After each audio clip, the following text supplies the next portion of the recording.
असं म्हटलं जातं 2 महिने 6 महिने किंवा वर्षभर तुम्ही किती कष्ट घ्या, तुम्ही किती अभ्यास करा, पण जर एक्झामचे पहिले 8 दिवस किंवा 10 दिवस जर तुम्ही तुमचं 100% दिलं नाही तर त्याचा काहीही यूज होत नाही.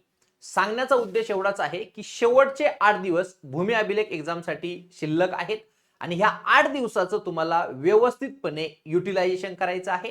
मग हे युटिलायझेशन कधी पॉसिबल आहे? ज्या वेळेला तुम्ही स्वतःच्या तब्येतीकडे त्या ठिकाणी लक्ष देणार आहात.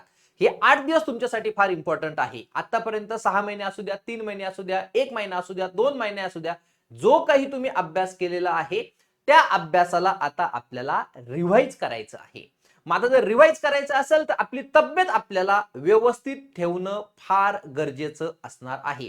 जर ऐन वेळेला जर तुम्ही आजारी पडलात तर त्याचा कोणताही यूज होणार नाही. आतापर्यंत केलेली सगळी मेहनत तुमची पाण्यात जाईल. ठीक आहे.